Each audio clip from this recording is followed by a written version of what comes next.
ഒരു നബി ഉണ്ടായിരുന്നു, ഒരു സഹോദരൻ. സ്വന്തം ജീവിതം പോലും മറന്നു സഹോദരൻ്റെ ദൗത്യത്തിനായി ജീവിച്ച ഒരാൾ. മൂസ അലൈഹിസ്സലാം ഫിറൂനോട് പോരാടി, കടൽ പിളർത്തി, ജനതയെ രക്ഷിച്ചു. പക്ഷേ ആ മഹത്തായ നബിയുടെ പിന്നിൽ എപ്പോഴും നിശബ്ദമായി നിന്ന മറ്റൊരു നബി ഉണ്ടായിരുന്നു. അദ്ദേഹത്തിൻ്റെ പേര് ഹാരൂൺ അലൈഹിസ്സലാം. മൂസ അലൈഹിസ്സലാമിൻ്റെ ഏറ്റവും വിശ്വസ്തനായ സഹോദരൻ. 2 നബിമാർ, ഒരു ദൗത്യം, ഒരു ഈമാൻ, ഒരു ഹൃദയം. അള്ളാഹു മൂസ അലൈഹിസ്സലാമിനോട് കൽപ്പിച്ചു, ഫിറൂൻ്റെ അടുക്കൽ പോകൂ. പക്ഷേ മൂസ അലൈഹിസ്സലാം ഭയപ്പെട്ടു. റബ്ബേ, എൻ്റെ നെഞ്ചിടുങ്ങുന്നു, എൻ്റെ നാവ് വ്യക്തമായി സംസാരിക്കുന്നില്ല. എൻ്റെ സഹോദരൻ ഹാരിൻ, അവൻ കൂടുതൽ വാഗ്മിയാണ്, അവനെ എൻ്റെ കൂടെ അയക്കൂ. ആ ദുആ ആകാശം കടന്നു. അള്ളാഹു ഉത്തരം നൽകി, നിന്റെ സഹോദരൻ നിന്നോടൊപ്പം നബിയായി നിയോഗിക്കപ്പെടും. അവരൊരുമിച്ച് ഫിറൂൻ്റെ കൊട്ടാരത്തിലേക്ക് നടന്നു.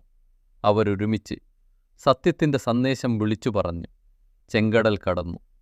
പിന്നീട് മൂസ അലൈഹിസ്സലാം 40 ദിവസം സീനാമലയിൽ അള്ളാഹുവുമായി സംസാരിക്കാൻ പോയി. ജനതയുടെ ഉത്തരവാദിത്തം ഹാരൂൺ അലൈഹിസ്സലാം ഏറ്റെടുത്തു. പക്ഷേ ഒരു ദിവസം ആ ജനത സ്വർണത്തിലൊരു പശുക്കിടാവിനെ ഉണ്ടാക്കി അതിനെ ആരാധിക്കാൻ തുടങ്ങി. ഹാരൂൺ അലൈഹിസ്സലാം കരഞ്ഞു പറഞ്ഞു, എൻ്റെ ജനമേ, ഇതൊരു പരീക്ഷണമാണ്. നിങ്ങളുടെ യഥാർത്ഥ റബ്ബ് അർ-റഹ്മാനാണ്.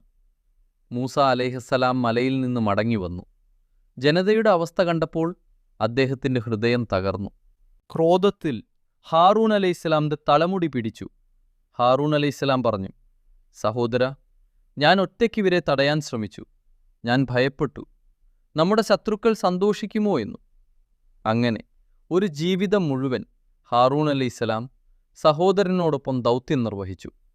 ഫിറോനോട് പോരാടി, മരുഭൂമിയിൽ ജനതയെ നയിച്ചു, പ്രതിസന്ധികളിൽ ഒപ്പമുണ്ടായി.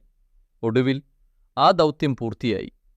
ഹൂർ മലയിൽ ഹാറൂൺ അലൈഹിസ്സലാം അള്ളാഹുവിലേക്ക് മടങ്ങി. മൂസ അലൈഹിസ്സലാം ആ മലയിൽ ഒറ്റയ്ക്കിരുന്നു, കരഞ്ഞു. തൻ്റെ സഹോദരൻ, തൻ്റെ കൂട്ടാളി ഇനിയില്ല. ഹാറൂൺ അലൈഹിസ്സലാം ഈ ഭൂമി കണ്ടതിൽ ഏറ്റവും വിശ്വസ്തനായ സഹോദരൻ. ഈ കഥ നിങ്ങൾക്കിഷ്ടമായെങ്കിൽ ലാ ഇലാഹ ഇല്ലല്ലാഹ് എന്ന് കമൻറ്റിൽ എഴുതൂ.